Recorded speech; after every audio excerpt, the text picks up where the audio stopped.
Hello, my TikTokers, fellow YouTubers, and my socialites. Real quick video. I'm going to show you something. So, we got Ebbs PMH here, raw iron, no magnet, nothing sticks to it. I got this big piece of rusted flat bar, and I want to stick it to it. But the problem is, one, it don't have coils on it. Two, it's not a magnet. It's soft iron. But we're going to turn it into a magnet right now, old Edley Scalar style. And by doing so, I got a 12-volt battery. I got the cable coming up to positive. I got this going counterclockwise, which will put a positive pole on this side, and the negative will come here naturally. Okay, and like I said, it's not going to hold anything.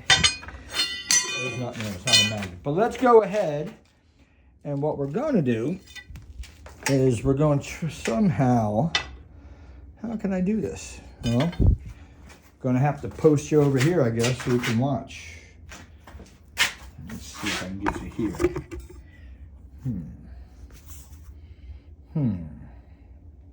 Jim, can I borrow you? Can you just take this bar right here and just hold this like this right here? I'm going to touch the battery cables and you can let it go. Just right there, just. Okay, battery cable. Okay, let it go. Just connect it. Disconnect it. Now we have a battery. Not only on the battery, now we have a magnet. And there's no way this can be a magnet because it's soft iron. Soft irons are not magnetizable at all. Very little slate phase, but nothing to hold up this big piece of iron. And the funny thing is, we're going to go ahead and strip off the iron, I guess. It's not going to hold back on now. Once we broke the field.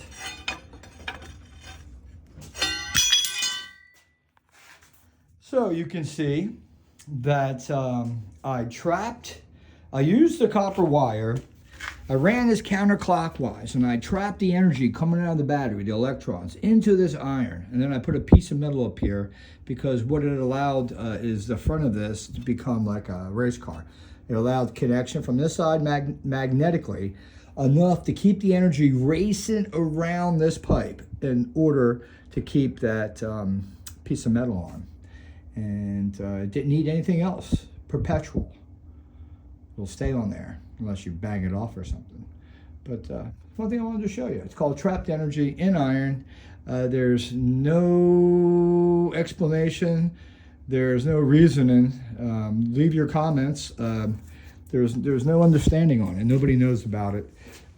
If you do, you kind of better tell us about it. But pretty much the electrons, the energy does not stay in the iron.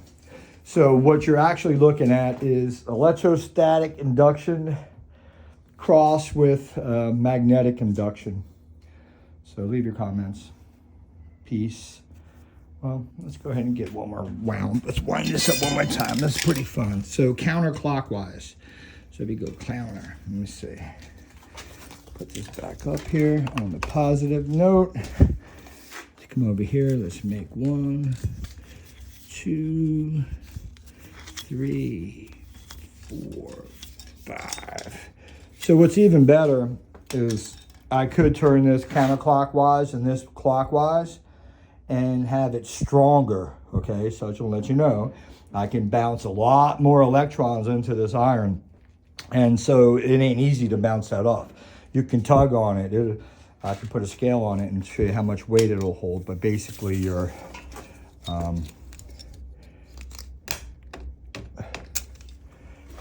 okay. Now we're stuck. Look, stuck there. We are on. Now we're off. So now I just gorillaed that sucker on there. Now we got a good magnet. Got a good magnet. So this does fall in line with some of the philosophy that I'm running on how you can make sort of your own CERN machine, just say. You know, there's many ways to figure out how to play with energy, and I'm dabbling with it a lot. So I just want you to see here, trapped electrons, race car material, nothing keeping this together. You don't need the wire. Copper has only one purpose, is to get the electrons in motion. There we go again. In motion. And once you get them in motion, they will stay trapped. And they're still in there because I can feel some stickiness going on right here. So let's try something a little bit lighter. Like a bolt. Bolt will probably roll. Oh. Yeah, all right, well, bolt's sticking to the bottom of it. So the electrons are still trapped in there.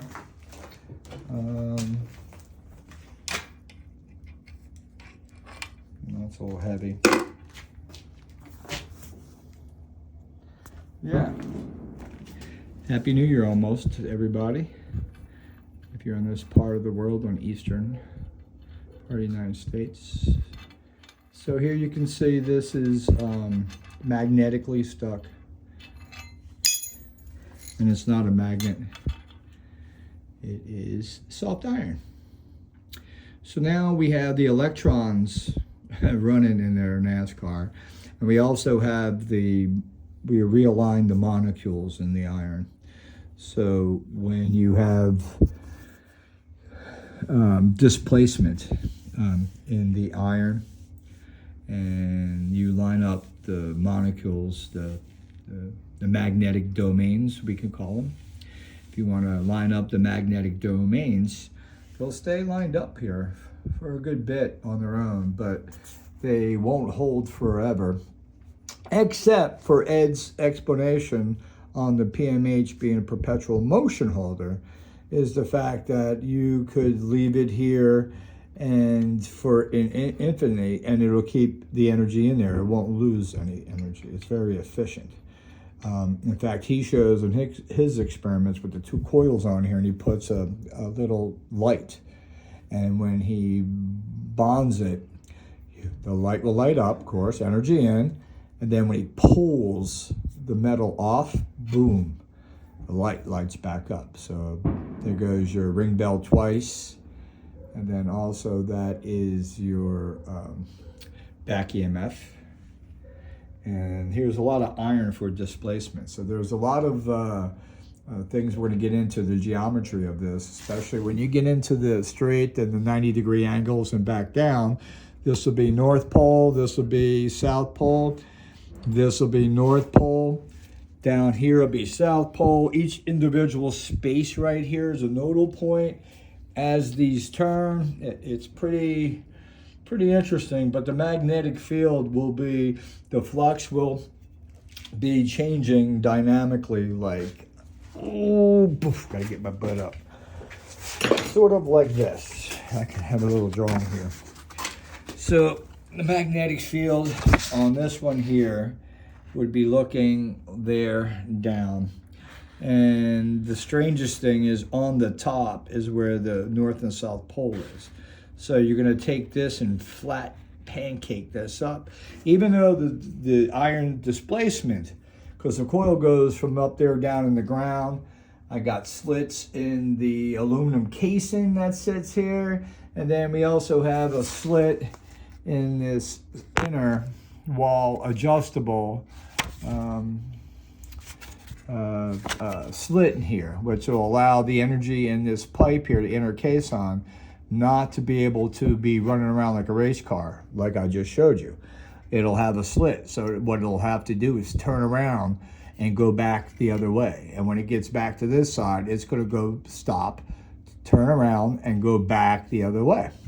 What'll happen there is at the prong ends on here will start changing their points as well. So these poles here will be north, south, And that'll be through the flyback coil, the secondary coil that's in this coil array that goes in this core right here, will be the feedback that when the wheel passes the front bars, it'll allow the poles to change through the coil in the front of these prong ends.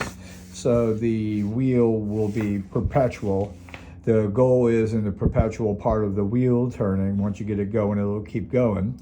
The perpetual part is how it transforms this energy into iron and pulls the energy from the iron, which therefore the iron will pull its energy back into itself for balance through electrostatics. So you'll have magnetic induction, electrostatic induction, similar with low voltage. Then you'll have a high voltage side that will be sort of like a baffle in between both units when each side is running a high side and a low side. High side is always either above or below this part here, because this outer casing will always be the opposite pole of what this inner core is. And don't mention that, forget to mention, you have also these Leyden jars that I made of iron. And these Leyden jars will be sitting in front like so. And they will become big magnetic fields. And through the MIT study I've seen with dissecting a capacitor, this will allow the electric to be the storage of the energy. So on the upswing, the inside of this bottle will be under a high or low pressure because they will be under vacuum. Now, when you get to the other side of the coil, it will have the Walter Russell effect. So where we're starting with a wide side, we're coming in, we're tapering our diameter, bringing in smaller and smaller and smaller, smaller and smaller and smaller, and then going back out in a wide fashion. The difference between this top and lower is they're wound different. The coils that are inside this caisson and that caisson are wound different. I am making this one the south side, which ain't really true, but let's just say it is a counterclockwise turn, which will produce a south pole on this prong end and a north here, but it will change as the poles flip between the core and the caisson here. And then on this one, it's wound in a clockwise fashion, which will give us a north pole to start with and a south. This will allow the perpetual motion transformation between one caisson and the other caisson. When you do get this in motion and started turning, the energy builds up inside the bottles. The stored energy is transferred back into the displacement, and therefore you'll have perpetual motion with the wheel turning. Now, to move forward with that, we'll also be producing something called scalar waves, longitudinal waves, waves that are bipolar. Okay, so basically, instead of having one end of the wave being the lead and the as a polar release, say from the sun, the other end of the wave will be the whip end on the tail end on the negative side.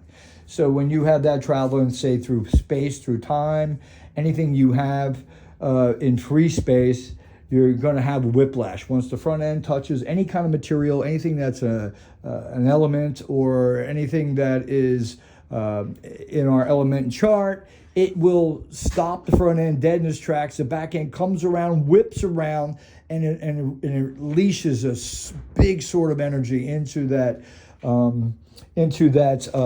atom array. Now we're just talking about the iron, because what's going to happen here is the release on these magnetic fields You got your 90 degrees off of that, which will be your electric. Well, you'll have your electric field, and 90 degrees off of that is your magnetic field. So vice versa, mirror image. So you'll have a high pressure, low pressure here fluctuating under vacuum. How's the vacuum going to change between high and low pressure? We'll get into the oscillator that I have to design and build, which will be detailed down the road once I figure it out. So I want you guys, please leave your comments, 15 minutes of long jabbering, gibbering, and everything else that comes along with scientific frickin' studies. Yeah, leave your comments. You see, I can make this a magnet. You see, it don't take much. You see, the iron has a lot to do with it. MIT tells us the movement of the energy from a capacitor, Leyden jar, when it gets in the glass, is that it's through the metals, the metallics. I'm showing here through a bipolar situation between the ground acting as a low voltage end and my atmospheric top side, we'll call it, because we're above ground and we're above 1, 2, 3 feet. That gives us 3 atmospheric pressures up from the ground and allows a difference in potential. Now, what I didn't explain to you is this bottle is going to be on the other side, and we're going to have a different size bottle. We'll have a wine bottle and then a beer bottle. Now, what that'll create is not only a difference in potential, but it'll create also a equilibrium unbalance. So I do have these caissons here cut at a 22.5 degree angle, 3/8 rip I got going down the aluminum, and also I got 3/8 core going down the iron as a slit. And if you look at these, they are not straight down, they are angled. So I'm throwing the magnetic field. Look at that, I'm throwing the magnetic field in a 22.5 degree angle. If you look at the top there, if you look at the bottom, I'm on that side of the straight line. I'm on the 3/8 of that side of the straight line. So is the inner caisson, which is also laminated separate from that caisson, and it's tunable. So is that one that sits inside this caisson, which pretty much, you can see this just slides inside here. It's pretty awesome. Yeah. Alrighty, leave your comments. Enough's enough. Enough is enough. Enough is enough. Enjoy. Peace out. Happy New Year. That's what I leave you with. Leave your comments.